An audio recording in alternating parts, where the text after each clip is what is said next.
വിശുദ്ധ മർക്കോസ് എഴുതിയ സുവിശേഷം അധ്യായം 3 വാക്യങ്ങൾ 7 മുതൽ 12 വരെ. കടൽ തീരത്തെ അത്ഭുതങ്ങൾ. യേശു ശിഷ്യന്മാരോടുകൂടെ കടൽ തീരത്തേക്ക് പോയി. ഗലീലയിൽ നിന്ന് ഒരു വലിയ ജനക്കൂട്ടം അവനെ അനുഗമിച്ചു. യൂദ, ജെറൂസലേം, ഇദുമേയ എന്നിവിടങ്ങളിൽ നിന്നും, ജോർദാന്റെ മറുകരയിൽ നിന്നും, ടൈർ, സീദോൻ എന്നിവയുടെ പരിസരങ്ങളിൽ നിന്നും ധാരാളം ആളുകൾ അവന്റെ പ്രവൃത്തികളെക്കുറിച്ച് കേട്ട് അവന്റെ അടുത്തെത്തി. ആൾ തിരക്കിൽപ്പെട്ട് ഞെരുങ്ങാതിരിക്കുന്നതിന് അവൻ ശിഷ്യന്മാരോട് ഒരു വള്ളം ഒരുക്കി നിർത്താൻ ആവശ്യപ്പെട്ടു. എന്തെന്നാൽ അവൻ പലർക്കും രോഗശാന്തി നൽകിയത് മൂലം രോഗമുണ്ടായിരുന്നവരെല്ലാം അവനെ സ്പർശിക്കാൻ തിക്കിത്തിരക്കിക്കൊണ്ടിരുന്നു. അശുദ്ധാത്മാക്കൾ അവനെ കണ്ടപ്പോൾ അവന്റെ മുമ്പിൽ വീണ്, നീ ദൈവപുത്രനാണ് എന്ന് വിളിച്ചു പറഞ്ഞു.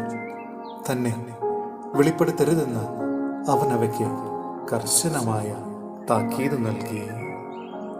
സഹോദരരെ, വിശുദ്ധ യോഹന്നാൻ എഴുതിയ 1-ാം ലേഖനം അധ്യായം 3 വാക്യങ്ങൾ 18 മുതൽ 24 വരെ. പരസ്പരം സ്നേഹിക്കുവിൻ.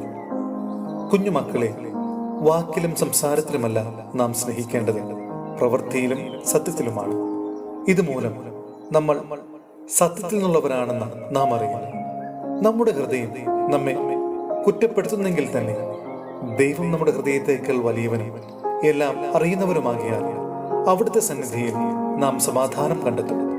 പ്രിയപ്പെട്ടവരെ, ഹൃദയം നമ്മെ കുറ്റപ്പെടുത്തുന്നില്ലെങ്കിൽ ദൈവത്തിന്റെ മുമ്പിൽ നമുക്ക് ആത്മധൈര്യമുണ്ട്. നാം ആവശ്യപ്പെടുന്നത് എന്തും അവിടുന്ന് നമുക്ക് നൽകുകയും ചെയ്യും. കാരണം നമ്മൾ അവിടുത്തെ കൽപ്പനകൾ അനുസരിക്കുകയും അവിടത്തേക്ക് പ്രീതിജനകമായത് പ്രവർത്തിക്കുകയും ചെയ്യുന്നു. അവിടുത്തെ പുത്രനായ യേശുവിന്റെ നാമത്തിൽ നാം വിശ്വസിക്കുകയും അവൻ നമ്മോട് കൽപ്പിച്ചതുപോലെ നാം പരസ്പരം സ്നേഹിക്കുകയും ചെയ്യണം. ഇതാണ് അവന്റെ കൽപ്പന. അവന്റെ കൽപ്പനകൾ അനുസരിക്കുന്ന ഏവനും അവനിൽ വസിക്കുന്നു, അവൻ കൽപ്പനകൾ പാലിക്കുന്നവനിലും.